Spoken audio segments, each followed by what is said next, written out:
Tēnā koutou katoa. In today's news, the Auckland Council is beefing up security at all of its housing blocks for the elderly following a string of robberies throughout the city. 36-year-old William Murphy has been arrested for a spate of bashings on the elderly over the past week. The council says they will be speaking to all 1,400 tenants about safety and will increase security at its 66 villages. Auckland Police say the investigation has still a long way to go, and it's important for people to keep an open mind about the possibility others were also involved. The legal profession is demanding more accountability for one of the country's main intelligence agencies. In its submission on the GCSB bill, the New Zealand Law Society says it wants oversight of the intelligence agencies strengthened. It's also calling for greater investigative powers for Parliament's Intelligence and Security Committee and wants stronger requirements to report its activities. The fallout from Edward Snowden's information bomb continues. The former NSA computer technician has left Hong Kong for Moscow and looks likely to go on to Ecuador to seek asylum.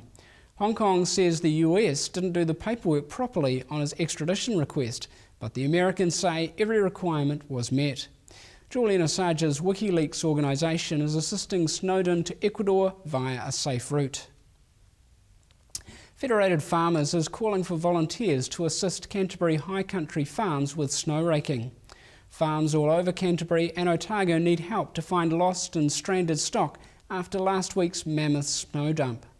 Yesterday was the first time in days farmers were able to get helicopters up in the air to get an aerial snapshot of their stock's welfare. Rural Support Trust Coordinator Alan Beard says experienced snow rakers are desperately needed. The Prime Minister is picking a close race in this weekend's Ikaroa Rafiti by-election. Voters will go to the polls this Saturday to choose a replacement for the late Labour MP Parakura Horomia. The Electoral Commission says voters have until midnight Friday to make sure they're on the electoral roll.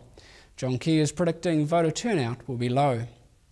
They could get a turnout that's 35, 33%. They're off very low numbers anyway, so anything's possible.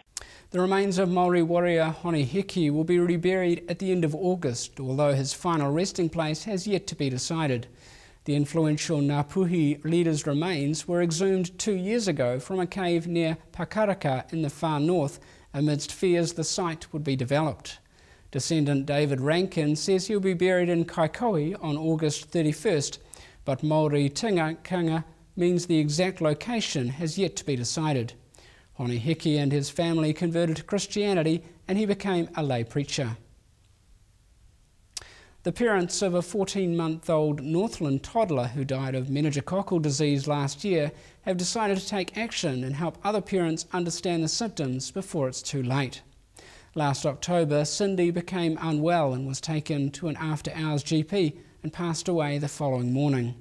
The Northland District Health Board and Te Tai Tokoro have been working together with the family to develop a pocket wallet reference card with questions that patients and families can discuss with their doctors. For deaf-blind New Zealander Phil Thorne, completing this year's Lake Taupo Cycle Challenge will be a dream come true.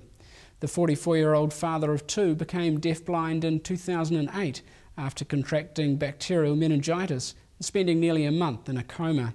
He has since learned to use digital braille technology, writes his own blog, and is currently preparing for the Lake Taupo Cycle Challenge on a purpose-built tandem bike.